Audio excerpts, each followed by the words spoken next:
ನಿಮ್ಮ ಡಾಕ್ಟರ್ ವಿಶೇಷ ಕಾರ್ಯಕ್ರಮಕ್ಕೆ ಸ್ವಾಗತ. ನಾನು ಮಧು ನಾಗರಾಜ್. ಒತ್ತಡದ ಜೀವನ, ಬದಲಾಗ್ತಾ ಇರೋ ಜೀವನ ಶೈಲಿ, ಒಬ್ಬೊಬ್ಬರಿಗೆ ಒಂದೊಂದು ಸಮಸ್ಯೆ. ಆ ಸಮಸ್ಯೆಗೆ ಒಂದೇ ವೇದಿಕೆಯಲ್ಲಿ ಉತ್ತರ, ಅದುವೇ ಇವತ್ತಿನ ನಿಮ್ಮ ಡಾಕ್ಟರ್. ಇಂದಿನ ಪೀಳಿಗೆಯಲ್ಲಿ ವಿದ್ಯಾಭ್ಯಾಸ, ಉದ್ಯೋಗ, ಆರ್ಥಿಕ ಸ್ವಾವಲಂಬನೆ ಮತ್ತು ವೈಯಕ್ತಿಕ ಗುರಿಗಳಿಗೆ ಹೆಚ್ಚಿನ ಆದ್ಯತೆ ನೀಡಲಾಗ್ತಾ ಇದೆ. ಹೀಗಾಗಿ ಮದುವೆ ಮತ್ತು ಮಗುವಿನ ಯೋಚನೆಯನ್ನ ಕೆಲವು ವರ್ಷಗಳ ಕಾಲ ಮುಂದೂಡುವುದು ಸಾಮಾನ್ಯ ಅನಿಸ್ಬಿಟ್ಟಿದೆ. ಮೊದಲು ಒಳ್ಳೆಯ ವಿದ್ಯಾಭ್ಯಾಸ ಮುಗಿಸ್ಕೊಳ್ಬೇಕು, ಉತ್ತಮ ಉದ್ಯೋಗ ಪಡಿಬೇಕು, ಆರ್ಥಿಕವಾಗಿ ಸ್ಥಿರವಾಗಿರಬೇಕು, ನಂತರ ಮದುವೆ ಮತ್ತು ಮಗು ಅನ್ನುವಂತಹ ಮನೋಭಾವ ಇಂದಿನ ಯುವ ಜನರಲ್ಲಿ ಹೆಚ್ಚಾಗ್ತಾ ಇದೆ. ಆದರೆ ಮದುವೆಯನ್ನ ಮುಂದೂಡೋದು ಒಂದು ವೈಯಕ್ತಿಕ ನಿರ್ಧಾರವಾದರೆ, ಮಗುವಿನ ಯೋಚನೆಯನ್ನ ಮುಂದೂಡೋದು ವಿಚಾರದಲ್ಲಿ ವಯಸ್ಸು ಮತ್ತು ದೈಹಿಕ ಆರೋಗ್ಯವು ಪ್ರಮುಖ ಪಾತ್ರ ವಹಿಸುತ್ತೆ. ವಿಶೇಷವಾಗಿ ಮಹಿಳೆಯರಲ್ಲಿ ವಯಸ್ಸು ಹೆಚ್ಚಾದಂತೆ ಗರ್ಭಧಾರಣೆಯ ಸಾಧ್ಯತೆ ಕ್ರಮೇಣ ಕಡಿಮೆ ಆಗುತ್ತೆ. ಹಾಗಾದ್ರೆ ಮದುವೆ ಅಥವಾ ಮಗುವಿನ ಯೋಚನೆಯನ್ನ ಎಷ್ಟು ವರ್ಷಗಳವರೆಗೆ ಮುಂದೂಡಬಹುದು? ವಯಸ್ಸು ಹೆಚ್ಚಾದಂತೆ ಫರ್ಟಿಲಿಟಿಯಲ್ಲಿ ಏನೆಲ್ಲ ಬದಲಾವಣೆಗಳಾಗುತ್ತೆ? ಮುಂಚಿತವಾಗಿ ಯಾವ ಪರೀಕ್ಷೆಗಳನ್ನ ಮಾಡಿಸಿಕೊಳ್ಳಬೇಕು? ಬನ್ನಿ ಇದೆಲ್ಲದರ ಬಗ್ಗೆ ಮಾಹಿತಿಯನ್ನು ಪಡೆದುಕೊಳ್ತಾ ಹೋಗೋಣ. ನಮ್ಮ ಜೊತೆ ಇದ್ದಾರೆ ಇವತ್ತು ಗರ್ಭಗುಡಿ IVF ಸೆಂಟರ್ನ ಮೆಡಿಕಲ್ ಡೈರೆಕ್ಟರ್ ಆದಂತಹ ಡಾಕ್ಟರ್ ಆಶಾ S. ವಿಜಯ್ ಅವರು. ಮೇಡಮ್ ನಮಸ್ತೆ, ಕಾರ್ಯಕ್ರಮಕ್ಕೆ ಸ್ವಾಗತ. ಮೇಡಮ್, ಈಗ ಇತ್ತೀಚಿನ ದಿನಗಳಲ್ಲಿ ತುಂಬಾನೇ ಕೇಳ್ತಾ ಇರೋದು ಈ ಫೈನಾನ್ಷಿಯಲಿ ಗ್ರೋತ್ ಆಗಿರ್ಬೋದು ಅಥವಾ ಕೆರಿಯರ್ ವಿಚಾರ ಆಗಿರ್ಬೋದು, ಹಲವು ಕಾರಣಗಳಿಂದಾಗಿ ಈ ಮದುವೆ ಮುಂದೂಡುವಂಥವರ ಸಂಖ್ಯೆ ಅಥವಾ ಮಗು ಮುಂದೂಡುವಂತಹ ಸಂಖ್ಯೆ ಹೆಚ್ಚಾಗ್ತಾ ಇದೆ. ಈ ಎಷ್ಟು ಪ್ರಮಾಣದಲ್ಲಿ ಇದು ಕಾಮನ್ ಆಗಿಬಿಟ್ಟಿದೆ ಅಂತ ಅನ್ಸುತ್ತೆ ನಿಮಗೆ? ಆ್ಯಕ್ಚುಲಿ ಇದು ನನ್ನ ಪ್ರಾಕ್ಟೀಸಲ್ಲಿ ಲಾಸ್ಟ್ 20 ಇಯರ್ಸಿಂದ ನೋಡ್ತಿರೋದ್ರಲ್ಲಿ ಈ ಲಾಸ್ಟ್ 2-3 ಇಯರ್ಸಲ್ಲಿ ತುಂಬಾ ಹೆಚ್ಚಿಗೆ ಆಗೋಗಿದೆ. ಮಗು ಮುಂದುವರೆಯೋದು ನಾವು ಮುಂಚೆಯಿಂದ ನೋಡ್ತಾ ಇದ್ವಿ. ಲಾಸ್ಟ್ 10 ಇಯರ್ಸಿಂದ ಈ ಟ್ರೆಂಡ್ ಇತ್ತು. ಬಟ್ ಇವಾಗ ಪೀಳಿಗೆಯಲ್ಲಿ ಮದುವೆ ಮುಂದೂಡೋದು ತುಂಬಾ ಫ್ಯಾನ್ಸಿ ಆಗೋಗಿದೆ, ಫ್ಯಾಡ್ ಆಗೋಗಿದೆ. ಅವ್ರಿಗೆ ಈ ಫೈನಾನ್ಷಿಯಲಿ ಸ್ಟೇಬಲ್ ಕೆರಿಯರ್ ಅಂತೆಲ್ಲ ಹೇಳಿದ್ರಲ್ಲ, ಅದನ್ನೆಲ್ಲ ಬಿಟ್ಟು ಒಂದು ರೀಸನ್ ಇದೆ. ಈ ರಿಲೇಶನ್ಶಿಪ್ಸ್ನ ಮ್ಯಾನೇಜ್ ಮಾಡೋದು ನಮ್ಗೆ ತುಂಬಾ ಕಷ್ಟ ಅನ್ನೋದು ಒಂದು ದೊಡ್ಡ ಪೆಡಂಭೂತ ಮೈಂಡಲ್ಲಿ ಒಂದು ಕೂತ್ಕೊಂಡ್ಬಿಟ್ಟಿದೆ. ಎಷ್ಟೋ ಜನ ನನ್ನ ಕಸಿನ್ ಮಕ್ಕಳೇ ನಾನು ನೋಡ್ತಾ ಇದ್ದೀನಿ, ಅವ್ರ ಸುತ್ತಲೂ ಇರೋರಲ್ಲಿ ಡಿವೋರ್ಸ್ ರೇಟ್ ಎಲ್ಲ ತುಂಬಾ ಹೈ ಇದೆಯಂತೆ. ಆಮೇಲೆ ತುಂಬಾ ಅನ್ಹ್ಯಾಪಿ ಮ್ಯಾರೇಜಸ್ ತುಂಬಾ ಇದೆಯಂತೆ. ಅವ್ರು ಬದುಕ್ತಿರೋ ರೀತಿ ಸರಿ ಇಲ್ವಂತೆ. ಸೊ ನಾನು ಯಾಕೆ ಅದಕ್ಕೆ ಗೊತ್ತಿರೋ ಪ್ರಾಬ್ಲಮ್ಗೆ ಹೋಗ್ಬಿಟ್ಟು ಆ ಹುಂಡಿಲಿ ನಾನು ಬೀಳ್ಲಿ ಅಂತ ಹೇಳ್ಬಿಟ್ಟು ತುಂಬಾನೇ ರೀಸನ್ಸ್ ಕೊಡ್ತಾರೆ, ಬೇಡ. ಆಮೇಲೆ one more very important reason ಅಂದರೆ ಮೇಡಮ್, ನನ್ನ ಫ್ರೀಡಮ್ ಯಾಕೆ ಕಳ್ಕೊಳ್ಳಿ? ಮದುವೆ ಆಗಿದ ತಕ್ಷಣ ನನ್ನ ಫ್ರೀಡಮ್ ಹೊಟ್ಟೋಗುತ್ತೆ, ಮಗು ಬಂದ ತಕ್ಷಣ ನನ್ನ ಲೈಫ್ ಫುಲ್ ಇಂಪ್ರಿಸನ್ ಆಗೋಗುತ್ತೆ. ಆ ಥರ ಎಲ್ಲ ತುಂಬ ಬೇರೆ ಥರ ವಿಚಾರಗಳು ಈ ಥರ ನೋಡ್ತಾ ಇದ್ದೀವಿ. ಬಟ್ ಇಲ್ಲಿ ನಾನು ಏನು ಹೇಳಕ್ಕೆ ಇಷ್ಟಪಡ್ತೀನಿ ಅಂದರೆ, ನಮ್ಮ ಏಜ್ ಒಂದು ಲಿಮಿಟ್ ಆಗಿ 20 to 30 ಇರಲ್ಲ. ತುಂಬ ಬೇಗ ಬಯೋಲಾಜಿಕಲ್ ಕ್ಲಾಕ್ ಕ್ಲಿಕ್ ಆಗ್ತಾ ಇರುತ್ತೆ. ಆ ಗೋಲ್ಡನ್ ಏಜ್ ಗ್ರೂಪ್ ಅಂತ ನಾವೇನು ಹೇಳ್ತೀವಿ ಮಗು ಆಗ್ಲಿಕ್ಕೆ, ಅದು ಮುಂದಕ್ಕೆ ಹೋಗ್ತಾನೆ ಇರುತ್ತೆ. ಸೊ ಅದು ಸುಮಾರು ಜನ ಯೋಚನೆ ಮಾಡಲ್ಲ. ಎಷ್ಟು ಜನ post 35 ಅವರು ಮದ್ವೆನೂ ಆಗದೆ, ಕೆರಿಯರು ಕರೆಕ್ಟಾಗಿ ಬಿಲ್ಡ್ ಮಾಡದೆ, ಮಗುನೂ ಪ್ಲಾನ್ ಮಾಡದೆ ಒದ್ದಾಡ್ತಿರ್ತಾರೆ. 40ಸ್ಗೆ ನಮ್ಮ ಹತ್ರ ಬರ್ತಾರೆ. ಅಷ್ಟರಲ್ಲೇ ಅವ್ರದ್ದು egg quality, quantity, sperm quality ಎಲ್ಲ ಮೆಸ್ ಆಗೋಗಿರುತ್ತೆ. ಆಮೇಲೆ ನೀವು ನೋಡ್ತಿರ್ಬೋದು, 35 ಕ್ರಾಸ್ ಆಗ್ತಿದ್ದಂಗೆ ಶುಗರ್ ಬರೋದು, BP ಬರೋದು, ಥೈರಾಯ್ಡ್ ಇಶ್ಯೂ, ಅದು ಇಟ್ ವಿಲ್ ಆ್ಯಡ್ ಪ್ರಾಬ್ಲಮ್, ಇನ್ನೂ ಜಾಸ್ತಿ ಆಗ್ಬಿಡುತ್ತೆ. ಸೊ ಸುಮಾರು ಜನಕ್ಕೆ ಇದರದ್ದು ಕಾಂಪ್ಲೆಕ್ಸಿಟಿ ಗೊತ್ತಿಲ್ಲ. ಡಾಕ್ಟರ್ ಹತ್ರ ಕೂತ್ಕೊಂಡು ಮಾತಾಡಬೇಕು, ಸಮಾಲೋಚನೆ ಮಾಡಬೇಕು ಅಂತಲೂ ಐಡಿಯಾ ಇಲ್ಲ. ನನಗೊಂದು ಲೇಡಿ ಜ್ಞಾಪಕ ಇದ್ದಾರೆ. She got married at 30, IT professional. Initially ಯಾವ ಇನ್ವೆಸ್ಟಿಗೇಷನ್ನು ಮಾಡಿಸಿಲ್ಲ. 5 ವರ್ಷ ಅದಾಗದೇ ಟ್ರೈ ಮಾಡಿದ್ದಾರೆ. 5 ಇಯರ್ಸ್ ಆದಮೇಲೆ ಬಂದು ನಮ್ಮ ಹತ್ರ ಚೆಕ್ ಮಾಡಿಸಿದ್ರು. ಅವ್ರದ್ದು AMH 0.1. ನಾರ್ಮಲಿ ಅದು ಇರಬೇಕಾಗಿರೋದು 1 ಮೇಲೆ. ಎಷ್ಟಿದೆ? 0.1. ಸೊ ಅವ್ರದ್ದು ಎಗ್ಸ್ಕೋ ನೋಡಿದ್ರೆ ನಾವು ಸ್ಕ್ಯಾನ್ ಮಾಡಿ ಈ ಕಡೆ 1, ಒಂದು ಕಡೆ 0. ಸೊ ಅಂಥವ್ರಿಗೆ ನಾವು ಡೋನರ್ ಎಗ್ಸ್ ಹೇಳಿದ್ರೆ ತುಂಬಾ ನಿರಾಸೆ ಆಗ್ತಾರೆ. ಬೇರೆಯವ್ರ ಎಗ್ಸ್ನ ಅಡಾಪ್ಟ್ ಮಾಡ್ಕೊಳ್ಳೋದಕ್ಕೆ ರೆಡಿ ಇರಲ್ಲ. ನಂದೇ ಬೇಕು ಜೆನೆಟಿಕ್ ಮೆಟೀರಿಯಲ್ ಅಂತ ಹೇಳ್ತಾರೆ. ಯಾಕೆ ನೀವು 5 ಇಯರ್ಸ್ ಮುಂಚೆನೆ ಒಂದು ಟೆಸ್ಟ್ ಮಾಡಿಸ್ಲಿಲ್ಲ? ನನಗೆ ಐಡಿಯಾ ಇರಲಿಲ್ಲ.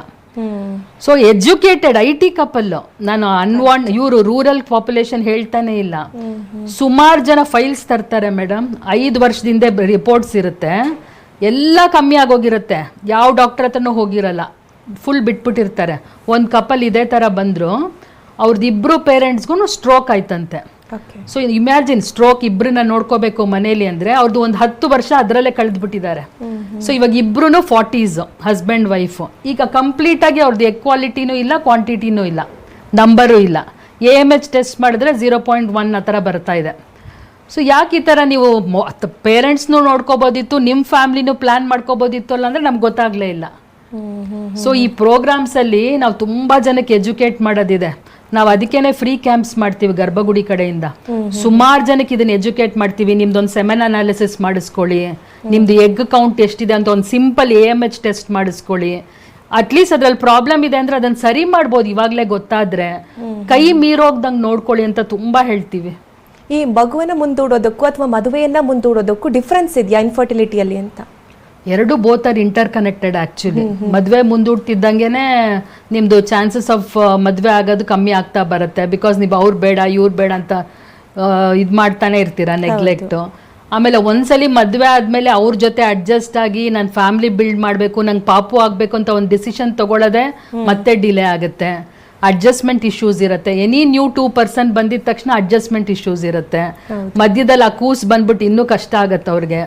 ಸೊ ಅವ್ರ ಮದುವೆ ಮುಂದೂಡ್ತಿದ್ದಂಗೆನೆ ಅವ್ರದ್ದು ಇನ್ಫರ್ಟಿಲಿಟಿ ಇಶ್ಯೂಸ್ ಕೂಡ ನೀವು ಆರ್ ಇನ್ವೈಟಿಂಗ್ ಟ್ರಬಲ್ಸ್ ಅಂತಾನೆ ಹತ್ರ. Both are very closely related. ಈ ಯಂಗ್ ಏಜ್ ಅಲ್ಲಿ ಮಕ್ಕಳನ್ನ ಮಾಡ್ಕೊಳ್ಳೋದಕ್ಕೂ ಅಥವಾ 35-40 ಈ ಏಜ್ ಅಲ್ಲಿ ಮಕ್ಕಳನ್ನ ಮಾಡ್ಕೊಳ್ಳೋದಕ್ಕೂ ಏನ್ ಡಿಫ್ರೆನ್ಸ್ ಅಂತ ಹೇಳ್ತೀರಾ ಮೇಡಮ್? ಅದೇ ಗಾಡ್ ಒಂದು ಕ್ರಿಯೇಟ್ ಮಾಡಿದಾಗ ನಮ್ನ ಒಂದು ಫಿಕ್ಸ್ಡ್ ನಂಬರ್ ಆಫ್ ಎಗ್ಸ್ ಕೊಟ್ಟಿರ್ತಾನೆ. ಎವ್ರಿ ಮಂತ್ ಒಂದು ಎಗ್ಸ್ ರಿನ್ಯೂ ಮಾಡ್ತಾ ಇರಲ್ಲ, ಫಿಕ್ಸ್ಡ್ ನಂಬರ್ ಆಫ್ ಎಗ್ಸ್ ಇರುತ್ತೆ. ತಾಯಿ ಗರ್ಭದಲ್ಲಿ ಹೆಣ್ಮಗು ಇರುವಾಗ ಒಂದು ನಂಬರ್ ಇರುತ್ತೆ 3 ಮಿಲಿಯನ್. ಹುಟ್ಟಿದಾಗ ಅದು ಇನ್ನೂ ಕಮ್ಮಿ ಆಗಿರುತ್ತೆ. ಪ್ಯೂಬರ್ಟಿಲಿ ಅದು 3 lakhs ಆಗುತ್ತೆ, 3000 ಆಗುತ್ತೆ, 300 ಆಗುತ್ತೆ. ಸೊ ಕ್ಷೀಣಿಸ್ತಾ ಬರುತ್ತೆ ನಂಬರು. ಸೊ ಅದು ಜ್ಞಾಪಕ ಇರಬೇಕು ನಮಗೆ. ಯಂಗ್ ಏಜಲ್ಲಿ 25 to 30 ನೀವು ಕನ್ಸೀವ್ ಆಗಿಬಿಟ್ರೆ you will have healthy eggs. ನಿಮಗೂ ಹೆಲ್ತ್ ಚೆನ್ನಾಗಿರುತ್ತೆ, ಪ್ರೆಗ್ನೆನ್ಸಿ ಕಾಂಪ್ಲಿಕೇಶನ್ಸ್ ಜಾಸ್ತಿ ಇರಲ್ಲ, 9 months ವರೆಗೂ ಹೋಗಿ ಡೆಲಿವರಿ ಆಗೋ ಚಾನ್ಸಸ್ ಹೈ ಇರುತ್ತೆ. ಅದೇ 35 ಕ್ರಾಸ್ ಆದ್ಮೇಲೆ ಆದರೆ ನಿಮ್ದು ಹೆಲ್ತ್ ಎಗ್ ಹೆಲ್ತ್ ಹಾಳಾಗಿರುತ್ತೆ, ನಿಮ್ದು ಬೇರೆ ಹೆಲ್ತ್ ಇಶ್ಯೂಸ್ ಬಂದಿರುತ್ತೆ, ಅಬಾರ್ಷನ್ಸ್ ರೇಟ್ ಹೈ ಆಗುತ್ತೆ, ಆಮೇಲೆ ಜೆನೆಟಿಕ್ ಇಶ್ಯೂಸ್ ಎಲ್ಲ ನಿಮಗೆ ಬರುತ್ತೆ, ಕ್ರೋಮೋಸೋಮಲ್ ಪ್ರಾಬ್ಲಮ್ಸ್ ಬರುತ್ತೆ. ಆಸ್ ಏಜ್ ಅಡ್ವಾನ್ಸಸ್ ನಮ್ಗೆ ಇಶ್ಯೂಸ್ ಜಾಸ್ತಿ ಕ್ರಾಪ್ ಅಪ್ ಆಗ್ತಾನೆ ಇರುತ್ತೆ. ಸೊ ಅದಕ್ಕೆ ಎಲ್ಲರೂ ಒಂದು ಏಜಲ್ಲಿ ಒಂದು ಕೆಲಸ ಆಗಲೇಬೇಕು ಅಂತ ಮುಂಚೆ ಎಲ್ಲ ಹೇಳೋರಲ್ಲ, ಈ ಏಜಲ್ಲಿ ಇದಾಗಬೇಕು. ಸೊ ಆ ಥರ ಫಿನಿಶ್ ಮಾಡ್ಕೊಂಡ್ಬಿಟ್ರೆ ನಿಮ್ಗೆ ಕಾಂಪ್ಲಿಕೇಶನ್ಸ್ ತುಂಬ ಕಮ್ಮಿ. ಒಂದು ಲೇಡಿ ಬಂದ್ಬಿಟ್ಟು ನಂದು ಎಗ್ಸ್ ಫ್ರೀಸ್ ಮಾಡಿ ನಂದು ಇನ್ನೂ ಮದುವೆ ಆಗಿಲ್ಲ ಅಂತ ಬಂದಿದ್ರು. She was almost 42. ಸೊ ನಾವು ಸ್ಕ್ಯಾನ್ ಮಾಡಿ ನೋಡಿದಾಗ ಅವ್ರಿಗೆ ಎಗ್ಸೇ ಇರಲಿಲ್ಲ. ಆ ನ್ಯೂಸ್ ಬ್ರೇಕ್ ಮಾಡೋದಕ್ಕೂ ಕಷ್ಟ ನಮಗೆ. ಅವ್ರು ಇನ್ನೂ ಅವ್ರಿಗೆ ಬೇಕಾಗಿರೋ ಗಂಡು ಹುಡುಕ್ತಾ ಇದ್ದಾರಂತೆ, ಇನ್ನು ಯಾರು ಸೆಟ್ ಆಗಿಲ್ವಂತೆ. ಅಷ್ಟರಲ್ಲಿ ಅವ್ರು ಎಗ್ ಫ್ರೀಸ್ ಮಾಡ್ಕೊಳ್ತಾರಂತೆ, ಆಮೇಲೆ ಅದನ್ನೇ ಭ್ರೂಣ ಮಾಡ್ಕೊಳ್ತಾರಂತೆ, ಆಮೇಲೆ ಟ್ರಾನ್ಸ್ಫರ್ ಮಾಡಿಸ್ಕೊತಾರೆ. 42. ಸೊ ತುಂಬ ಜನಕ್ಕೆ ಇದ್ರ ಬಗ್ಗೆ ತಪ್ಪು ಕಲ್ಪನೆಗಳಿದೆ. ಈಗ ನೀವೇನು ಹೇಳ್ತೀರಾ, ರೈಟ್ ಏಜ್ ಯಾವುದು ಮದುವೆ ಆಗೋದಕ್ಕೆ ಅಥವಾ ಮಕ್ಕಳನ್ನ ಮಾಡ್ಕೊಳ್ಳೋದಕ್ಕೆ ರೈಟ್ ಏಜ್ ಯಾವುದು? ಈ ಡಿಫ್ರೆನ್ಸ್ ಎಷ್ಟಿರಬೇಕು ಅಂದರೆ ಮದುವೆ ಆದಮೇಲೆ ಮಕ್ಕಳನ್ನ ಮಾಡ್ಕೊಳ್ಳೋದಕ್ಕೆ ಎಷ್ಟು ಡಿಫ್ರೆನ್ಸ್ ಇರಬೇಕು ಅಂತ ಹೇಳ್ತೀರಾ? ಆ್ಯಕ್ಚುಲಿ 25 to 30 ಅವ್ರ ಫ್ಯಾಮಿಲೀಸ್ ಕಂಪ್ಲೀಟ್ ಮಾಡ್ಕೊಂಡ್ಬಿಟ್ರೆ ಐಡಿಯಲ್. ಓಕೆ. ಬಟ್ ತುಂಬ ಕೆರಿಯರ್ ಓರಿಯೆಂಟೆಡ್ ಇದ್ದಾರೆ. ಅಕಸ್ಮಾತ್ ಅವ್ರಿಗೇನೋ ಬೇರೆ ಎಲ್ಲೋ ಹೊರ ದೇಶಕ್ಕೆ ಹೋಗ್ಬಿಟ್ಟೇನೋ ವ್ಯಾಸಂಗ ಮಾಡಬೇಕು ಆ ಥರ ಎಲ್ಲ ತುಂಬ ಪ್ಲ್ಯಾನ್ಸ್ ಇತ್ತು ಅಂದರೆ ಅಟ್ಲೀಸ್ಟ್ ಅವ್ರದ್ದು ಎಗ್ಸ್ ಫ್ರೀಸ್ ಮಾಡ್ಕೋಬೋದು. ಸುಮಾರು ಜನ ನೋಡಿದ್ದೀನಿ ನಾನು, ಅವ್ರಿಗೆ ಹೊರ ದೇಶಕ್ಕೆ ಹೋಗಬೇಕು ಅಂತಿರ್ತಾರೆ, PhDsಗೆ ದೊಡ್ಡ ದೊಡ್ಡ ಸ್ಟಡೀಸ್ಗೆ ಬಂದು ಎಗ್ಸ್ ಫ್ರೀಸ್ ಮಾಡಿಬಿಟ್ಟು ಹೋಗ್ತಾರೆ. ಸೊ ಅವ್ರದ್ದು ವ್ಯಾಸಂಗ ಎಲ್ಲ ಮಾಡಿ ವಾಪಸ್ ಬಂದ ತಕ್ಷಣ ಅವ್ರು ಅದನ್ನ ಎಂಬ್ರಿಯೋಸ್ಗೆ ಕನ್ವರ್ಟ್ ಮಾಡಿಕೊಂಡು ಟ್ರಾನ್ಸ್ಫರ್ ಮಾಡಿಸ್ಕೊಳ್ತಾರೆ. ತುಂಬಾ ಜನ ನೋಡಿದ್ದೀನಿ. ಬಟ್ ತುಂಬಾ ಅರಿವಿಲ್ಲ ಇದ್ರ ಬಗ್ಗೆ, ಎಗ್ ಫ್ರೀಸಿಂಗ್ ಬಗ್ಗೆ. ಆಮೇಲೆ ಕ್ಯಾನ್ಸರ್ ಥೆರಪೀಸ್ ಹೋಗ್ತಾರಲ್ಲ ಮೇಡಮ್, ಲೇಡೀಸ್ಗೂ ಬಂದಿರುತ್ತೆ, ಗಂಡಸ್ರಿಗೂ ಬಂದಿರುತ್ತೆ. ಆ ಕ್ಯಾನ್ಸರ್ ಥೆರಪಿ ಟೈಮಲ್ಲಿ ನಮ್ದು ಎಗ್ಸು ಮತ್ತೆ ಸ್ಪರ್ಮ್ಸ್ ಎಲ್ಲ ಹಾಳಾಗೋಗುತ್ತೆ. ಸೊ ಅವ್ರು ಏನು ಮಾಡ್ತಾರೆ ಅಂದರೆ ಕ್ಯಾನ್ಸರ್ ಸರ್ಜನ್ಸು ಮುಂಚೆನೇ ಹೋಗ್ಬಿಟ್ಟು ಫ್ರೀಸ್ ಮಾಡಿ ಬನ್ನಿ ಅಂತ ಹೇಳ್ತಾರೆ. ಸೊ ಸುಮಾರು ಜನ ಬಂದು ಎಗ್ಸು ಸ್ಪರ್ಮ್ಸ್ ಎಲ್ಲ ಫ್ರೀಸ್ ಮಾಡಿ ಹೋಗಿ ಎಲ್ಲ ಕ್ಯಾನ್ಸರ್ ಥೆರಪಿ ತೊಗೊಂಡು ಯಾವಾಗ you are fit for pregnancy ಅಂತ ಹೇಳ್ತಾರೋ ವಾಪಸ್ ಬಂದ್ಬಿಟ್ಟು ಮಗು ಮಾಡ್ಕೊಳ್ತಾರೆ. ಸೊ ಆ ಥರ ಎಲ್ಲ ಪ್ಲ್ಯಾನ್ ಮಾಡ್ಕೋಬೋದು. ಅವ್ರಿಗೆ ಬೇರೆ ಏನೂ ಇಲ್ಲ ಅಂತಂದರೆ ಕೆರಿಯರ್ ಮತ್ತು ಫ್ಯಾಮ್ಲಿ ಎರಡೂ ಮ್ಯಾನೇಜ್ ಮಾಡ್ಬೋದು. ನೀವು ಎಷ್ಟು ಜನ ನೋಡಿಲ್ಲ ಕೆರಿಯರ್ ಆ್ಯಂಡ್ ಫ್ಯಾಮ್ಲಿ ಎರಡು ಮ್ಯಾನೇಜ್ ಮಾಡೋ ಅಷ್ಟು ಕಷ್ಟನಾ? ಸುಮಾರು ಜನ ದಿಸ್ ಆರ್ ದಟ್ ಅಂತಾರೆ. ನಾನು ಕೇಳ್ತೀನಿ why not this and that? ಎರಡೂ ಮಾಡ್ಬೋದು. ಲೀವ್ ಸಿಗುತ್ತೆ, ಎಕ್ಸ್ಟ್ರಾ ಅವ್ರಿಗೆ ಮೆಟರ್ನಿಟಿ ಇದು ಸಿಗುತ್ತೆ, ಪೆಟರ್ನಿಟಿದು ಲೀವ್ ಸಿಗುತ್ತೆ ಈಸಿಲಿ. ಆಫೀಸಲ್ಲೆಲ್ಲ ಎಷ್ಟೊಂದು ಇವಾಗ ತುಂಬ ಸ್ಕೀಮ್ಸ್ ಇದೆ. ಆಮೇಲೆ ಮಗು ನೋಡ್ಕೊಳ್ಳೋದಕ್ಕೂ ಒಂದು ಫ್ಯಾಮಿಲಿ ಸಪೋರ್ಟ್ ಇರುತ್ತೆ, ಬೇರೆ ಸಪೋರ್ಟ್ಸ್ ಇರುತ್ತೆ. ಇದು ಅದು ಎರಡೂ ಮಾಡ್ಕೋಬೋದು. ದೇ ನೀಡ್ ನಾಟ್ ಸೇ ನಾ ಆಮೇಲೆ ಮಾಡ್ಕೋತೀನಿ, ಇದು ಇವಾಗ ಮಾಡ್ತೀನಿ ಅನ್ನೋದು ಬೇಕಿಲ್ಲ. ಇನ್ನು ಎಗ್ ಫ್ರೀಸ್ ಬಗ್ಗೆ ಹೇಳ್ತಾ ಇದ್ರಿ, ಅಂದರೆ ಇದು ಪ್ರೋಸೆಸ್ ಯಾವ ರೀತಿ ಇರುತ್ತೆ, ಎಷ್ಟು ವರ್ಷಗಳ ಕಾಲ ಇಡಬಹುದು ಅಂತ ಹೇಳ್ತೀರಾ? ಆ್ಯಕ್ಚುಲಿ ಅವರು ಬಂದು ಹಾರ್ಮೋನ್ ಇಂಜೆಕ್ಷನ್ಸ್ ತೊಗೊಂಡು ಎಷ್ಟು ಎಗ್ಸಿಂದ ಎಗಿದೆ ಅಂತ ನೋಡಿಕೊಂಡು ಹಾರ್ಮೋನ್ಸ್ ಕೊಡ್ತೀವಿ. 12-13 ಡೇಸ್ ಅದೆಲ್ಲ ಎಗ್ಸ್ ಎಲ್ಲ ಡೆವಲಪ್ ಆಗುತ್ತೆ. ಅದನ್ನೆಲ್ಲ ರಿಟ್ರೀವ್ ಮಾಡಿಬಿಟ್ಟು ನಾವು ಅದನ್ನು ಸ್ಟೋರ್ ಮಾಡ್ತೀವಿ. ಓಕೆ. ಅಪ್ ಟು 10 ಇಯರ್ಸ್ವರೆಗೂ ಸ್ಟೋರ್ ಮಾಡ್ಬೋದು.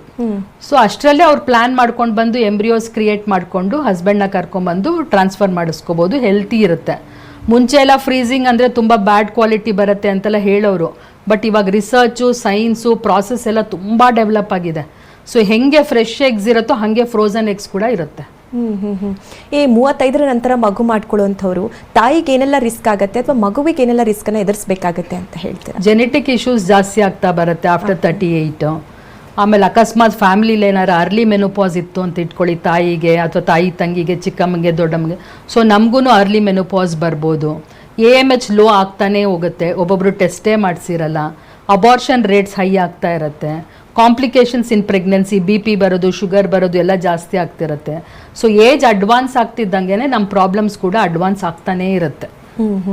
ಓಕೆ ಮೇಡಮ್, ಈಗ ಗೀತಾ ಅಂತ ಒಬ್ರು ನಮ್ಮ ಜೊತೆ ಕಾಲರ್ ಕನೆಕ್ಟ್ ಆಗಿದ್ದಾರೆ. ಅವರು ಸಕ್ಸಸ್ ಆದಂಥವ್ರು ಈ ಮೆಡಿಸನ್ ಅನ್ನ ತಗೊಂಡು, ಅಂದ್ರೆ ಗರ್ಭಗುಡಿಗೆ IVF ಸೆಂಟರ್ಗೆ ಭೇಟಿ ಕೊಟ್ಟು ಈಗಾಗಲೇ ತಾಯಿ ಆದಂಥವ್ರು. ಗೀತಾ ಅವರೇ ನಮಸ್ತೆ. ನಮಸ್ತೆ ಮ್ಯಾಮ್, ನನ್ನ ಹೆಸರು ಗೀತಾ ಅಂತ. ಜೋರಾಗಿ ಮಾತಾಡಿ ಮಾ. ಮ್ಯಾಮ್ ಕೇಳಿಸ್ತಾ ಮ್ಯಾಮ್? ಹಾ, ಕೇಳಿಸ್ತಾ ಇದೆ, ಹೇಳಿ. ಓಕೆ. ಸೊ ನನ್ನ ಹೆಸರು ಗೀತಾ ಅಂತ. ಸೊ ನನ್ನ ಮದುವೆ ಆಗಿ ಆಲ್ಮೋಸ್ಟ್ 10 ವರ್ಷ ಆಗ್ತಾ ಇತ್ತು. ನಾವು ಆಲ್ಮೋಸ್ಟ್ ಒಂದು 7-8 ಇಯರ್ಸ್ ಇಂದ ಟ್ರೈ ಮಾಡ್ತಾ ಇದ್ವಿ. ಸೊ ಸ್ವಲ್ಪ ಕಾಂಪ್ಲಿಕೇಶನ್ಸ್ ಇದ್ರಿಂದ ಆಗ್ತಿರ್ಲಿಲ್ಲ ನಮ್ಗೆ. ಸೊ ಫೈನಲಿ ನಮ್ಗೆ ನಾವು ಹೋದ ಟ್ರೀಟ್ಮೆಂಟ್ ನೋಡೋಣ ಅಂತೇಳಿ ಹಿಂಗೆ ಒಬ್ರನ್ನ ಕೇಳಿದಾಗ ಅವರು ಅಂದ್ರೆ ನನ್ಗೆ ಫ್ರೆಂಡ್ ಒಬ್ರಿದ್ರು, ಅವ್ರನ್ನ ಕೇಳಿದಾಗ ಗರ್ಭಗುಡಿ ಅಂತ ಸಜೆಸ್ಟ್ ಮಾಡಿದ್ರು. ಸೊ ನಾನು ಅಲ್ಲಿ ಕನ್ಸಲ್ಟ್ ಮಾಡಿ, ಸೊ ಆಲ್ಮೋಸ್ಟ್ ಡಾಕ್ಟರ್ ಶ್ವೇತಾ ಅಂತ ನಂಗೆ ಟ್ರೀಟ್ ಮಾಡಿದ್ದು. ಸೊ ತುಂಬಾ ಚೆನ್ನಾಗಿ ನೋಡ್ಕೊಂಡಿದ್ರು. ಸೊ ನನ್ಗೆ ಏನ್ ಪ್ರಾಬ್ಲಮ್ ಇದೆ ಅಂತ ಅವ್ರು ಐಡೆಂಟಿಫೈ ಮಾಡಿ ಅದನ್ನ ಟ್ರೀಟ್ಮೆಂಟ್ ಕೊಟ್ಟು, ಸೊ ಫೈನಲಿ ನಾನು ಇವಾಗ ತಾಯಿ ಆಗೋ ಭಾಗ್ಯ ಪಡ್ಕೊಂಡಿದ್ದೆ. ಸೊ ನನಗೆ ಹಾಸ್ಪಿಟಲ್ ಇಂದ ನಂಗೆ ತುಂಬಾನೇ ಹೆಲ್ಪ್ ಆಗಿದೆ ಗರ್ಭಗುಡಿಯಿಂದ. ಸೊ ನನ್ಗೆ ತುಂಬಾನೇ ಖುಷಿ ಇದೆ ಇವಾಗ ಅದ್ರ ಬಗ್ಗೆ. ಎಷ್ಟು ಮಂತ್ ಪ್ರೆಗ್ನೆನ್ಸಿ ಎಲ್ಲಿದ್ದೀರಾ ಗೀತಾ? ಇವಾಗ ನಾನು 5th ಮಂತ್ ಅಲ್ಲಿ ಇದ್ದೀನಿ ಮ್ಯಾಮ್. Okay, congratulation. ಮತ್ತೆ ಏನ್ ಹೇಳಕ್ ಇಷ್ಟಪಡ್ತೀರಾ? ಈಗ ತುಂಬಾ ಜನ ಹೆದರ್ತಾ ಇರ್ತಾರೆ, ಇಂತಹ ಸೆಂಟರ್ಗಳಿಗೆ ಬರ್ಬೇಕು ಅಂದ್ರೆ ಆಗತ್ತಾ ಇಲ್ವಾ ಅಂತ ಭಯ ಪಡ್ತಾ ಇರ್ತಾರೆ. ಹೇಗಿರುತ್ತೆ ಅಂತ ನನ್ನ ಕೇಳಿದ್ರೆ ಅದ್ರಲ್ಲಿ ಭಯ ಪಡುವಂತದ್ದು ಏನೂ ಇರಲ್ಲ. ಸೊ ನಮಗೆ ಡಾಕ್ಟರ್ ಆಗಿ ಅವ್ರು ಐಡೆಂಟಿಫೈ ಮಾಡ್ಬೋದು ನಮ್ಗೆ ಏನ್ ಪ್ರಾಬ್ಲಮ್ ಇದೆ ಅಂತ. ನಾವು ಸುಮ್ನೆ ಮನೇಲಿ ಕುತ್ಕೊಂಡು ನಮ್ಗೆ ಆಗ್ತಿಲ್ಲ ಅಂತ ಕೊರಗೋದ್ ಬದಲು ಸೊ ಹೋಗಿ ಕನ್ಸಲ್ಟ್ ಮಾಡಿ ಅವರಿಗೆ ಗೊತ್ತಿರುತ್ತೆ ಇವಾಗಿನ ಕಾಲದಲ್ಲಿ ಯಾವ್ದು ಆಗಲ್ಲ ಅಂತ. ನಾನ್ ಒಪ್ಪಲ್ಲ ಮ್ಯಾಮ್, ಏನೋ ಒಂದು ಇದ್ದೇ ಇರುತ್ತೆ ಅದಕ್ಕೆ ಸೊಲ್ಯೂಷನ್ ಅಂತ. ಸೊ ನಾವ್ ಅದ್ರ ಬಗ್ಗೆ ತಿಳ್ಕೊಂಡು ಸೊ ಮುಂದುವರಿಯೋದು ನಾನು ಎಲ್ಲರಿಗೂ ಸಜೆಸ್ಟ್ ಮಾಡುತ್ತಿದ್ದೆ. ಸೊ ನಿಮ್ ಪ್ರಾಬ್ಲಮ್ ಬಗ್ಗೆ ತಿಳ್ಕೊಂಡು ಮುಂದುವರಿದ್ರೆ ನಿಮ್ಗೆ ಮುಂದೆ ಒಂದು ಖುಷಿ ಅಂತೂ ಇರುತ್ತೆ. ಫಸ್ಟ್ ಸ್ಟಾರ್ಟಿಂಗ್ ಅಲ್ಲಿ ಕಷ್ಟ ಅನ್ಸ್ಬೋದು, ಅಯ್ಯೋ ಆಗ್ತಿಲ್ಲಲ್ಲ ಅಂತ. ಒಂದ್ ಫೈನಲಿ ಸೊಲ್ಯೂಷನ್ ಪಡೆದ್ಮೇಲೆ ನಮ್ಗೆ ಖುಷಿ ಅಂತ ಇರುತ್ತೆ ಮನ್ಸಲ್ಲಿ. ಓಕೆ, ನಮ್ ಜೊತೆ ಡಾಕ್ಟರ್ ಆಶಾ ಅವ್ರು ಇದ್ದಾರೆ, ನೀವು ಅವ್ರ ಜೊತೆ ಮಾತಾಡ್ಬೋದು. ನಮಸ್ತೆ ಗೀತಾ. ನಮಸ್ತೆ ಮ್ಯಾಮ್. ನಮಸ್ತೆ ಮ್ಯಾಮ್. ಯಾವ ಊರಿಂದಪ್ಪ? ನಾವು ಬೆಂಗಳೂರಿನವರೇ ಮ್ಯಾಮ್. ನಾವು ನಾನು ಇಲ್ಲಿ ತೋರಿಸೋದು ಜಯನಗರ್ ಗರ್ಭಗುಡಿಯಲ್ಲಿ ತೋರಿಸ್ತಾ. ಸೊ ಇವಾಗ ಕರೆಂಟ್ಲಿ ನಾನು 5th ಮಂತ್ ರನ್ನಿಂಗ್ ಅಲ್ಲಿ ಇದ್ದೀನಿ. Very nice. Thank you ma'am. ನನ್ ಹೇಳೋದಿಷ್ಟೇ, ನಿಮ್ ಯಾರು ಡಾಕ್ಟರ್ಸ್ ಇದ್ದಾರೆ ನಿಮ್ ಕಡೆಯಿಂದ ಅವರೆಲ್ಲರೂ ತುಂಬಾ ಹೆಲ್ಪ್ಫುಲ್ ಆಗಿದ್ದಾರೆ. Thank you so much for that ma'am. Thank you so much. ನಿಮ್ಗೆ 9 ಮಂತ್ಸ್ ತುಂಬಾ ಚೆನ್ನಾಗಿ ಕಂಟಿನ್ಯೂ ಆಗಿ ಹೆಲ್ತಿ ಬೇಬಿ ಆಗ್ಲಿ. Thank you. ತುಂಬಾ ಸಫರ್ ಮಾಡಿದೀರಾ, ಅದಕ್ಕೆಲ್ಲ ಒಂದು ಒಳ್ಳೆ ಸೊಲ್ಯೂಷನ್ ಸಿಕ್ಕಿದೆ. Very happy for you Geeta. Thank you ma'am. Thank you so much. Thank you Geeta, TV9 ಜೊತೆ ಮಾತನಾಡಿದ್ದಕ್ಕಾಗಿ. ತುಂಬಾ ಖುಷಿಯಲ್ಲಿ ಹೇಳ್ಕೊಳ್ತಾ ಇದ್ರು. ಮತ್ತೆ ತುಂಬಾ ಜನ ಹೆದರೋರು ಇದ್ದಾರೆ ಇಂಥ IVF ಸೆಂಟರ್ಗಳು ಅಂತ ಅಂದ್ರೆ ಹೇಗಿರುತ್ತೋ ಏನೋ ಪ್ರೋಸೆಸ್ ಅಂತ ಹೇಳಿ. ಅಂಥವ್ರಿಗೆ ಏನ್ ಹೇಳ್ತೀರಾ? ಆಕ್ಚುಲಿ ಇವ್ರ ಎಕ್ಸಾಂಪಲ್ ತಗೊಂಡ್ರೆ 10 ಇಯರ್ಸ್ ಮ್ಯಾರಿಡ್ ಲೈಫ್. ಸೊ ಆಗತ್ತೋ ಬಿಡತ್ತೋ ಅಂತ ಅವ್ರು ಕೂತ್ಕೊಂಡ್ಬಿಟ್ಟಿದ್ರೆ, ಒಂದ್ ಪ್ರಯತ್ನನೇ ಮಾಡಿಲ್ದೇ ಇದ್ದಿದ್ರೆ ಇವತ್ತು ಈ ತರ ಹ್ಯಾಪಿ ನ್ಯೂಸ್ ಬರ್ತಿರ್ಲಿಲ್ಲ. ಆಮೇಲೆ ಅವ್ರಿಗೆ ತುಂಬಾ ಇನ್ವೆಸ್ಟಿಗೇಷನ್ಸ್ ಆಯ್ತು. ಯಾಕೆ ಆಗ್ತಾ ಇಲ್ಲ, ಅನ್ಎಕ್ಸ್ಪ್ಲೈನ್ಡ್ ಇನ್ಫರ್ಟಿಲಿಟಿ, ಏನ್ ರೀಸನ್ನು. ಈಗ ಯಾವುದಕ್ಕೂ ಅನ್ಎಕ್ಸ್ಪ್ಲೈನ್ಡ್ ಅಂತ ಹೇಳಂಗೆ ಇಲ್ಲ ಮೇಡಮ್. ಎಲ್ಲದಕ್ಕೂ ಕಂಡುಹಿಡಿಬಹುದು, ಸೊಲ್ಯೂಷನ್ ಇದೆ. ಅವರೇ ಹೇಳ್ತಿದ್ರು ಎಲ್ಲದಕ್ಕೂ ಸೊಲ್ಯೂಷನ್ ಇದೆ ಅಂತ. ಬಟ್ ನಾವ್ ಹೇಳಿದ್ದೆಲ್ಲ ಮಾಡಿದ್ರು, ಎಲ್ಲಾ ತರ ಥೆರಪೀಸು ಮಾಡಿದ್ರು. ಫೈನಲಿ ಅವ್ರಿಗೆ ರಿಸಲ್ಟ್ ಬಂತು. ಸುಮಾರು ಜನ ಏನ್ ಮಾಡ್ತಾರೆ ಅಂದ್ರೆ ಅರ್ಧದಲ್ಲೇ ಬಿಟ್ಬಿಡ್ತಾರೆ. ಆಗ್ತಾ ಇಲ್ಲ, ಬೇರೆ ಕಡೆ ಹೋಗೋದು, ಮತ್ತೊಂದ್ ಕಡೆ ಹೋಗೋದು, ಕ್ವಾಕ್ ಹತ್ರ ಹೋಗೋದು, ಇನ್ನೊಂದ್ ಕಡೆ ಹೋಗೋದು, ದುಡ್ಡು ದಂಡ ಮಾಡ್ತಿರ್ತಾರೆ ಪಾಪ. ನಾನು ನಿನ್ನೆ ಒಂದು ಲೇಡಿ ನೋಡಿದೆ, 5 ಇಯರ್ಸ್ ಆದಮೇಲೆ ವಾಪಸ್ ಮತ್ತೆ ಗರ್ಭಗುಡಿಗೆ ಬಂದಿದ್ದಾರೆ. 5 ವರ್ಷದಲ್ಲಿ ಎಷ್ಟು ಚೇಂಜಸ್ ಆಗೋಗಿದೆ ಹಸ್ಬೆಂಡ್ ವೈಫಲ್ಲಿ. ಪಾಪ ತುಂಬ ದುಡ್ಡು ಕಳ್ಕೊಂಡ್ಬಿಟ್ಟಿದ್ದಾರೆ, ಟೈಮ್ ವೇಸ್ಟ್ ಮಾಡಿಬಿಟ್ಟಿದ್ದಾರೆ. ಆ ಥರ ಮಾಡಬಾರ್ದು. ಡಾಕ್ಟರ್ಸ್ನ ಟ್ರಸ್ಟ್ ಮಾಡಿದ್ಮೇಲೆ ಇವಾಗ ಡಾಕ್ಟರ್ ಶ್ವೇತಾ ಅಂತ ಅವ್ರು ಹೇಳ್ತಿದ್ರಲ್ಲ, ಕಂಪ್ಲೀಟ್ ಟ್ರಸ್ಟ್ ಮಾಡಿದೆ ನನಗೆ ರಿಸಲ್ಟ್ ಬಂತು ಅಂತ. ಸೊ ಆ ಥರ ಒಂದೇ ಕಡೆ ಸ್ಟಕ್ ಆನ್ ಆಗಿ ಕರೆಕ್ಟಾಗಿ ಟ್ರೀಟ್ಮೆಂಟ್ಸ್ ತೊಗೊಂಡ್ರೆ ಖಂಡಿತ ಅವ್ರ ಮನೇಲಿ ಗುಡ್ ನ್ಯೂಸ್ ಬಂದೇ ಬರುತ್ತೆ. ಈಗ ತುಂಬಾ ಜನ ಅನ್ಕೊಳ್ತಾ ಇರ್ತಾರೆ ನ್ಯಾಚುರಲ್ ಪ್ರೆಗ್ನೆನ್ಸಿ ಆಗಬೇಕು ಅಂತ. ಯಾವ ಏಜ್ ವರ್ಗೂ ಅದು ಸಾಧ್ಯ ಆಗುತ್ತೆ ಅಂತ ಹೇಳ್ತೀರಾ? ಏಜ್ಗಿಂತ ಅವ್ರ ಕಂಡೀಷನ್ ಏನಿದೆ ಅಂತ ನೋಡ್ಕೋಬೇಕು. ಫಾರ್ ಎಕ್ಸಾಂಪಲ್ ಹಸ್ಬೆಂಡ್ಸ್ ಅಲ್ಲಿ ತುಂಬಾ ಪ್ರಾಬ್ಲಮ್ ಇದೆ ಅಂದ್ರೆ ಅವ್ರು ನ್ಯಾಚುರಲ್ ಪ್ರೆಗ್ನೆನ್ಸಿ ಆಗ್ಲಿ ಅಂತ ಕೂತ್ಕೋಬಾರ್ದು. ಕೌಂಟ್ಸ್ ತುಂಬಾ ಕಮ್ಮಿ ಇದೆ, ಮೊಟಿಲಿಟಿ ತುಂಬಾ ಕಮ್ಮಿ ಇದೆ ಅಂದ್ರೆ ನ್ಯಾಚುರಲ್ ಸೈಕಲ್ ಆಗೋದು ತುಂಬಾ ಕಷ್ಟ. ಸೊ ಆಮೇಲೆ ಅಕಸ್ಮಾತ್ ಲೇಡಿಲಿ ತುಂಬಾ ಪ್ರಾಬ್ಲಮ್ಸ್ ಇದೆ, ನೀವು ನೋಡಿರ್ಬೋದು ಪೀರಿಯಡ್ಸ್ ಟೈಮಲ್ಲಿ ತುಂಬಾ ಹೊಟ್ಟೆ ನೋವು ಬರುತ್ತೆ, ಒದ್ದಾಡ್ತಿರ್ತಾರಲ್ಲ, ಅವ್ರಿಗೆ ನಾವು ಎಂಡೋಮೆಟ್ರಿಯೋಸಿಸ್ ಅಂತ ಹೇಳ್ತೀವಿ. ಅದು ಸಿವಿಯರ್ ಆಗಿದ್ರೆ ಅವ್ರು ನ್ಯಾಚುರಲ್ ಆಗಿ ಕನ್ಸೀವ್ ಆಗಲ್ಲ. ಟ್ಯೂಬ್ಸ್ 2 ಬ್ಲಾಕ್ ಇದ್ರೆ ಅವ್ರು ನ್ಯಾಚುರಲ್ ಆಗಿ ಕನ್ಸೀವ್ ಆಗಲ್ಲ. ಸೊ ಅವ್ರ ಹೆಲ್ತ್ ಹೇಗಿದೆ ಅಂತ ನೋಡ್ಕೊಂಡು ಆಮೇಲೆ ನ್ಯಾಚುರಲ್ ಅಂತ ಕಾಯಬೇಕು. ಓಕೆ, ಮತ್ತೊಬ್ರು ಕಾಲರ್ ರೆಡಿ ಇದ್ದಾರೆ. ಸ್ನೇಹ ಅಂತ ಬೆಂಗಳೂರಿನಿಂದ ಕರೆ ಮಾಡಿದ್ದಾರೆ. ಇವರು ಕೂಡ ಸಕ್ಸಸ್ಫುಲ್ ಆದಂಥವ್ರು. ಸ್ನೇಹ ಅವರೇ, ನೀವು ಯಾವಾಗ ಗರ್ಭಗುಡಿಗೆ ಭೇಟಿ ಕೊಟ್ಟಿದ್ರಿ? ಈಗ ನಿಮ್ಮ ಸಿಚುಯೇಷನ್ ಹೇಗಿದೆ? ನೀವು ಕೂಡ ಪ್ರೆಗ್ನೆನ್ಸಿ ಫೀಲ್ ಮಾಡ್ತಾ ಇದ್ದೀರಾ? ಪ್ರೆಗ್ನೆನ್ಸಿಯಲ್ಲಿ ಇದ್ದೀರಾ? ಹೇಗೆ? ಹೌದು ಮ್ಯಾಮ್. ಸೊ ನಾನಿವಾಗ 4th ಮಂತ್ ಪ್ರೆಗ್ನೆಂಟ್. ಓಕೆ. ಗರ್ಭಗುಡಿ ಆಲ್ಮೋಸ್ಟ್ ಒಂದು 2 years ಹಿಂದೆ ನಾನು ಹೋಗಿದ್ದೆ. ಅದಕ್ಕಿಂತ ಮುಂಚೆ ಪ್ರೆಗ್ನೆನ್ಸಿಗೋಸ್ಕರ ನಾವು ಟ್ರೈ ಮಾಡ್ತಾ ಇದ್ವಿ, ತುಂಬಾನೇ ಹಾಸ್ಪಿಟಲ್ಸ್ ಎಲ್ಲ ಹೋಗಿದ್ವಿ. ಬಟ್ ಯಾರು ನೀಟಾಗಿ ಏನೋ ಸೊಲ್ಯೂಷನ್ಸ್ ಏನೋ ಕೊಡ್ತಿರ್ಲಿಲ್ಲ. ಅಂದ್ರೆ ನಮ್ ಕನ್ಸರ್ನ್ಸು ಕೇಳಿಸ್ಕೊಳ್ತಿರ್ಲಿಲ್ಲ, ಏನು ಕೇಳಿಸ್ಕೊತಿರ್ಲಿಲ್ಲ. ಸೊ ತುಂಬಾ ಕನ್ಫ್ಯೂಷನ್ ಇತ್ತು, ತುಂಬಾನೇ ಭಯ ಇತ್ತು, ಏನ್ ಮಾಡ್ಬೇಕು ಅಂತಾನೆ ಗೊತ್ತಿರ್ಲಿಲ್ಲ. ಸೊ ಅವಾಗ ನಮ್ದೊಬ್ರು ಫ್ರೆಂಡ್ ಗರ್ಭಗುಡಿ ಒಂದ್ಸತಿ ಟ್ರೈ ಮಾಡಿ ನೋಡಿ ಅಂತ ಸಜೆಸ್ಟ್ ಮಾಡಿದ್ರು. ಅದಕ್ಕೆ ಗರ್ಭಗುಡಿ ಬರ್ಬೇಕಾದ್ರೂ ನಾವು ತುಂಬಾ ಭಯದಲ್ಲೇ, ಫುಲ್ ಕನ್ಫ್ಯೂಷನ್ ಅಲ್ಲೇ ಬಂದಿದ್ವಿ. ಏನಾಗುತ್ತೆ, ಇಲ್ಲೇನ್ ಹೇಳ್ತಾರೋ, ಬಿಕಾಸ್ ಪೂರ್ಣಾಕ್ ಹಾಸ್ಪಿಟಲ್ ನ ಹೋದಾಗ ಅಲ್ಲಿ ಅಷ್ಟೊಂದು ರೆಸ್ಪಾನ್ಸ್ ನಮ್ಗೆ ಅಷ್ಟೊಂದು ಓಪನ್ ಆಗಿ ಅಂದ್ರೆ ಸಿಕ್ಕಿರ್ಲಿಲ್ಲ. ಬಿಕಾಸ್ ಈ ಟೈಮ್ ಅಲ್ಲಿ ದಿಸ್ ಪ್ರೆಗ್ನೆನ್ಸಿ ಜರ್ನಿ ಅಂತಂದ್ರೆ ಇಟ್ಸ್ ತುಂಬಾನೇ ಭಯ ಇರುತ್ತೆ. ಏನಿರುತ್ತೆ ಏನಿರಲ್ಲ ನಮ್ಗೆ ಏನು ಗೊತ್ತಿರಲ್ಲ, ವಿಷಯನೇ ಗೊತ್ತಿರಲ್ಲ ಹೆಂಗಿರುತ್ತೆ ಅಂತ ಹೇಳ್ಬಿಟ್ಟು. ಸೊ ಅದಕ್ಕೆ ಒಂದ್ ಭಯ ಇತ್ತು. ಬಟ್ ಗರ್ಭಗುಡಿಗೆ ಬಂದ್ಮೇಲೆ ಡಾಕ್ಟರ್ನ ಕನ್ಸಲ್ಟ್ ಮಾಡಿದಾಗ ಅವ್ರು ಮಾತಾಡೋದು ಮತ್ತೆ ಸ್ಟಾಫ್ ಎಲ್ಲ ಎಷ್ಟು ಚೆನ್ನಾಗಿ ನೋಡ್ಕೊಳ್ಳೋದು ಎಲ್ಲ ನೋಡಿ ಸ್ವಲ್ಪ ಕಾನ್ಫಿಡೆನ್ಸ್ ಬಂತು. ಭಯ ಇರುತ್ತೆ, ಬಟ್ ಆದ್ರೂ ಸ್ವಲ್ಪ ಕಾನ್ಫಿಡೆನ್ಸ್ ಬಂತು. ಏನೋ ಒಂದ್ ಕರೆಕ್ಟ್ ದಾರಿಗೆ ನಾವು ಹೋಗ್ತಾ ಇದೀವಿ, ಎಲ್ಲ ವರ್ಕೌಟ್ ಆಗುತ್ತೆ ಅನ್ನೋ ತರ ಒಂದ್ ಫೀಲಿಂಗ್ ಬಂತು ನಮ್ಗೆ. ಹಾಗೆ ದೇವರ ದಯೆಯಿಂದ, ಡಾಕ್ಟರ್ ಹೆಲ್ಪ್ ಇಂದ ಎಲ್ಲಾನು ವರ್ಕೌಟ್ ಆಗಿ ಇವಾಗ ನಾನು 4th ಮಂತ್ ಪ್ರೆಗ್ನೆಂಟ್. ಯಾರು ಸಜೆಸ್ಟ್ ಮಾಡಿದ್ರು ನಿಮ್ಗೆ? ಯಾಕಂದ್ರೆ ಭಯ ಇತ್ತು ಅಂತ ಹೇಳಿದ್ರಿ. ನಮ್ ಫ್ರೆಂಡ್ ಒಬ್ರು ಊರಲ್ಲಿ ಫ್ರೆಂಡ್ ಒಬ್ರು ಇದ್ದಾರೆ, ಅವ್ರ ವಯಸ್ಸಿಗೆ ಹಂಗೇನೆ ಗರ್ಭಗುಡಿ ಅವ್ರು ತೋರಿಸಿದ್ರು. ಅವರು ನಾರ್ಮಲ್ ಪ್ರೆಗ್ನೆನ್ಸಿನೇ ಆಗಿತ್ತು ಅವ್ರದ್ದು. ಆದ್ರೂ ಅವರು ಆಸ್ ಅ ಗೈನಾಕ್ ಅಂದ್ರೆ ಏನಕ್ಕೆ ಆಗ್ತಿಲ್ಲ ಪ್ರೆಗ್ನೆನ್ಸಿ ಅಂತ ಹೇಳ್ಬಿಟ್ಟು ಅವ್ರ ಗರ್ಭಗುಡಿಗೆ ತೋರಿಸ್ತಿದ್ರು. ಸೊ ಅವ್ರು ನನ್ಗೆ ಸಜೆಸ್ಟ್ ಮಾಡಿ, ನೀವು ಒಂದ್ಸತಿ ಟ್ರೈ ಮಾಡಿ ನೋಡಿ, ಬಿಕಾಸ್ ತುಂಬಾ ವರ್ಷದಿಂದ ನೀವು ಟ್ರೈ ಮಾಡ್ತಿದ್ದೀರಲ್ವಾ, ಸೊ ನೀವು ಒಂದ್ಸತಿ ಗರ್ಭಗುಡಿಗೆ ಹೋಗಿ ಟ್ರೈ ಮಾಡಿ ನೋಡಿ, ಮೇ ಬಿ ನಿಮ್ಗೆ ಸೊಲ್ಯೂಷನ್ ಸಿಗ್ಬೋದು ಅಲ್ಲಿ ಅಂತ ಹೇಳಿದ್ರು. ಓಕೆ, ಡಾಕ್ಟರ್ ಆಶಾ ಅವರು ನಮ್ಮ ಜೊತೆ ಇದ್ದಾರೆ, ನೀವು ಮಾತಾಡ್ಬೋದು ಅವ್ರ ಜೊತೆ. ಸ್ನೇಹ ಅವರೇ, ನಮಸ್ತೆ. ಸ್ನೇಹ, ನಮಸ್ತೆ. ತುಂಬಾ ಖುಷಿ ಆಗ್ತಿದೆ ನಿಮ್ ಜೊತೆ ಮಾತಾಡೋಕ್ಕೆ. ನಮ್ಗೂ ತುಂಬಾ ಖುಷಿ ಆಗ್ತದೆ ಮೇಡಮ್. ನಿಮ್ದು ತುಂಬಾ IUIs ಫೇಲ್ಯೂರ್ ಆಗಿತ್ತಪ್ಪ? ಹಾ ma'am, actually 2-3 times IUI failure ಆಗಿತ್ತು. IVF ನಾವು ಮಾಡ್ಸಿರ್ಲಿಲ್ಲ, ಆಚೆ ಕಡೆ ಎಲ್ಲೂ ಮಾಡ್ಸಕ್ ಹೋಗಿರ್ಲಿಲ್ಲ. ಬಿಕಾಸ್ ಎಲ್ರು ಏನು ಅಂತಂದ್ರೆ ಬೇರೆ ಡಾಕ್ಟರ್ಸ್ ಎಲ್ಲ ಬೇರೆ ಕಡೆ ಹಾಸ್ಪಿಟಲ್ ಎಲ್ಲ ಭಯ ಪಡಿಸ್ತಾ ಇದ್ರು ಮ್ಯಾಮ್. ಅಂದ್ರೆ ಇವಾಗ ಮಾಡಿಸ್ಕೊಳ್ಳೇಬೇಕು ನೀವು ಆತರ, ಅಂದ್ರೆ ಕಾನ್ಫಿಡೆನ್ಸ್ ಕೊಡೋದಕ್ಕಿಂತ ಜಾಸ್ತಿ ಭಯ ಪಡಿಸ್ತಾ ಇದ್ರು. ಸೊ ನಾವು ಕನ್ಫ್ಯೂಷನ್ ಅಲ್ಲಿ ಇದ್ವಿ, ಹೋಗ್ಬೇಕಾ ಬೇಡವಾ, ಮಾಡಿಸ್ಕೋಬೇಕಾ ಬೇಡವಾ, ನಮಗೂ ಗೊತ್ತಿಲ್ಲ ಏನು ಅಂತ ಹೇಳ್ಬಿಟ್ಟು ತುಂಬಾನೇ ಭಯ ಇತ್ತು. ಓಕೆ, ಥ್ಯಾಂಕ್ ಯು TV9 ಜೊತೆ ಮಾತಾಡಿದ್ದಕ್ಕಾಗಿ. ಮೇಡಮ್, ಇನ್ನು ಈ ಪ್ಲಾನ್ ಬಗ್ಗೆ ನೋಡ್ತಾ ಇದ್ವಿ, ಅಂದ್ರೆ ಇಂಡಿಪೆಂಡೆನ್ಸ್ ಫ್ರಮ್ ಇನ್ಫರ್ಟಿಲಿಟಿ ಅಂತ ಹೇಳಿ, ಅದ್ರ ಬಗ್ಗೆ ಹೇಳೋದಾದ್ರೆ? ಅದೇ ಆಗಸ್ಟ್ ಮಂತ್ ಅಂದ ತಕ್ಷಣ ನಮ್ಗೆ ಜ್ಞಾಪಕ ಬರೋದೇ ಇಂಡಿಪೆಂಡೆನ್ಸ್ ಡೇ ಅಲ್ವಾ. ಸೊ ಈ ಸಂತಾನಹೀನತೆ ಅಥವಾ ಬಂಜೆತನದಿಂದ ಸಫರ್ ಮಾಡೋರಿಗೆ ಇಂಡಿಪೆಂಡೆನ್ಸ್ ಫ್ರಮ್ ಇನ್ಫರ್ಟಿಲಿಟಿ ಅಂತ ತುಂಬ ಒಳ್ಳೆ ಸ್ಕೀಮ್ ಹಾಕ್ಕೊಂಡಿದ್ದೀವಿ ನಾವು. ಅವರು IVF ಅಕಸ್ಮಾತ್ ನೀಡಿದರೆ ಬಂದು ಸ್ಕ್ಯಾನ್ ಎಲ್ಲ ಮಾಡಿಸ್ಕೊಂಡ್ರೆ ಫ್ರೀ ಕನ್ಸಲ್ಟೇಷನ್ನು. ಅವ್ರಿಗೆ ತುಂಬ ಚೆನ್ನಾಗಿ ಸ್ಕ್ರ್ಯಾಚ್ ಕಾರ್ಡ್ ಆಫರ್ಸ್ ಇದೆ. ಫ್ರೀ ಫ್ರೋಸನ್ ಎಂಬ್ರಿಯೋ ಟ್ರಾನ್ಸ್ಫರ್ಸ್ ಇರ್ಬೋದು, ಫ್ರೀ ಪಿಕಪ್ ಇರ್ಬೋದು, ಫ್ರೀ ಡ್ರಗ್ಸ್ ಇರ್ಬೋದು, ತುಂಬ ಥರ ಇದೆ. ಆಲ್ಮೋಸ್ಟ್ 100 ಕಪಲ್ಸ್ ಬಂದು ಆಲ್ರೆಡಿ ರಿಜಿಸ್ಟರ್ ಆಗಿದ್ದಾರೆ. ಸೊ ಇದ್ರ ನೀಡಿರೋರೆಲ್ಲ ಬಂದು ಅದ್ರ ಸದುಪಯೋಗ ಪಡ್ಕೋಬೇಕು ಅಂತ. ಇನ್ನು ಈ ರೀತಿ ಪ್ರಾಬ್ಲಮ್ಸ್ಗಳನ್ನು ಫೇಸ್ ಮಾಡ್ತಾ ಇರೋರು ಗರ್ಭಗುಡಿಗೆ ಬರಬೇಕು ಅಂತ ಅಂದರೆ ಅವ್ರಿಗೆ ಏನು ಹೇಳಕ್ಕೆ ಇಷ್ಟಪಡ್ತೀರಾ? ಆದಷ್ಟು ಅವ್ರ ಮೈಂಡಲ್ಲಿ ಅವ್ರದ್ದು ಮೈಂಡ್ನ ಇಟ್ಕೊಂಡಿರಬೇಕು.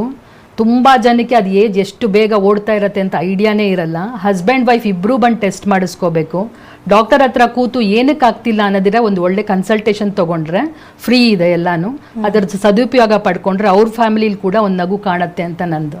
ಮೇಡಮ್ ಹೇಳ್ತಾ ಇದ್ರಿ ಫ್ರೀ ಕ್ಯಾಂಪ್ಸ್ ಎಲ್ಲ ನಡೆಯುತ್ತೆ ಅಂತ ಹೇಳಿ, ಎಲ್ಲೆಲ್ಲಿ ನಡೆಯುತ್ತೆ, ಯಾವ್ಯಾವ ಸಮಯದಲ್ಲಿ ನಡೆಯುತ್ತೆ, ಹೇಗೆ ಬರಬೇಕು ಅಂತ ಹೇಳಿ? ತುಂಬ ಕಡೆ ಪ್ರೋಗ್ರಾಮ್ ಇದೆ ಈ ಸಲ ಆಗಸ್ಟಲ್ಲಿ. ಒಕ್ಕೆಲೇರಿ ಮತ್ತು ಬೇಗೂರು, ಮಾಗಡಿ, ಸೋಲೂರು ಎಲ್ಲ ಕಡೆ ಸುಮಾರು ಕಡೆ ಹಮ್ಮಿಕೊಂಡಿದ್ದಾರೆ.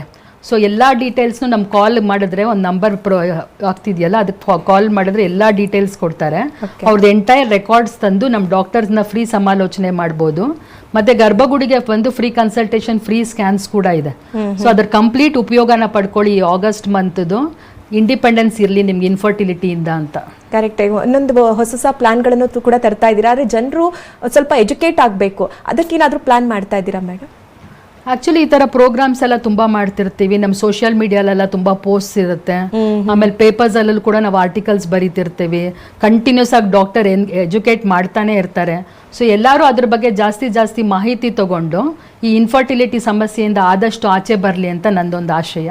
ಓಕೆ. ಈ ಇನ್ಫರ್ಟಿಲಿಟಿಯಿಂದ ಅಂದರೆ ಹೊಂದಬಾರ್ದು ಅಂತ ಅಂದರೆ, ಅಥವಾ ಇಂಥ ಸ್ಟೇಜನ್ನು ತಲುಪಬಾರ್ದು ಅಂತ ಅಂದರೆ ಯಾವ ರೀತಿ ಎಚ್ಚರಿಕೆಯನ್ನು ವಹಿಸಬೇಕು, ಅಥವಾ ಡಯೆಟ್ಟು, ಲೈಫ್ ಸ್ಟೈಲು ಯಾವ ರೀತಿ ಇರಬೇಕು? ಎಲ್ಲ ಇಂಪಾರ್ಟೆಂಟ್. ಆ್ಯಕ್ಚುಲಿ ನ್ಯೂಟ್ರಿಷನ್ ತುಂಬ ಇಂಪಾರ್ಟೆಂಟು, ನಿದ್ದೆ ಅನ್ನೋದು ತುಂಬ ಇಂಪಾರ್ಟೆಂಟು. ನೀವು ನೋಡಿದ್ದೀರಾ ಈಗ 4 o'clock ಮಲಗ್ತಾರಂತೆ, ಹೌದು, 12ಗೆ ಎದ್ದೇಳ್ತಾರಂತೆ. ಅದು ಫುಲ್ ಮೆಸ್ಅಪ್ ಆಗುತ್ತೆ ಹಾರ್ಮೋನ್ಸ್. ಇರ್ರೆಗ್ಯುಲರ್ ಸೈಕಲ್ಸ್ ಇದ್ರೆ ಮೆಡಿಕಲ್ ಸ್ಟೋರ್ ಹೋಗಿ ಮಾತ್ರೆ ತಗೊಂಡು ಮೆನ್ಸಸ್ ಬರ್ಸ್ಕೊಳ್ಳೋದು ಎಲ್ಲ ಮಾಡ್ತಾರೆ. ಹಂಗೆ ಮಾಡಬಾರ್ದು. ಮಗು ಬೇಡ ಅಂತ ತಾವೇ ಮಾತ್ರೆ ನುಂಗ್ತಿರ್ತಾರೆ. ಕರೆಕ್ಟಾಗಿ ಊಟ ಮಾಡಲ್ಲ, ನಿದ್ದೆ ಮಾಡಲ್ಲ, ಯಾವುದು ಲೈಫ್ ಸ್ಟೈಲ್ ಸರಿ ಇರಲ್ಲ. ಎಷ್ಟು ಹೊಟ್ಟೆ ನೋವು ಬಂದರೂ ಪೀರಿಯಡ್ಸ್ ಟೈಮಲ್ಲಿ ಪೇನ್ ಕಿಲ್ಲರ್ಸ್ ತೊಗೊಳ್ತಿರ್ತಾರೆ. ಇದೆಲ್ಲ ನಾವೇ ಇನ್ವೈಟ್ ಮಾಡ್ತಾ ಇದ್ದೀವಿ ಪ್ರಾಬ್ಲಮ್ಸು. ಆದಷ್ಟು ಇದ್ರ ಬಗ್ಗೆ ಎಲ್ಲ ಕರೆಕ್ಟಾಗಿ ಮಾಹಿತಿ ತೊಗೊಂಡು ಟ್ರೀಟ್ಮೆಂಟ್ ತೊಗೊಂಡ್ರೆ ಮುಂದಕ್ಕೆ ಅವ್ರ ಇನ್ಫರ್ಟಿಲಿಟಿಲಿ ಕೂಡ ಲ್ಯಾಂಡ್ ಆಗಲ್ಲ. ಓಕೆ ಮೇಡಮ್, ಕೊನೆಯದಾಗಿ ನಮ್ಮ ವೀಕ್ಷಕರಿಗೆ ಏನು ಹೇಳಕ್ಕೆ ಇಷ್ಟಪಡ್ತೀರಾ? ಅಕಸ್ಮಾತ್ ಅವ್ರಿಗೆ 1 year ಆದ್ರೂ ಮಗು ಆಗಲಿಲ್ಲ ಅಂತಂದರೆ ಆದಷ್ಟು ಬೇಗ ಟೆಸ್ಟ್ ಮಾಡಿಸಿ.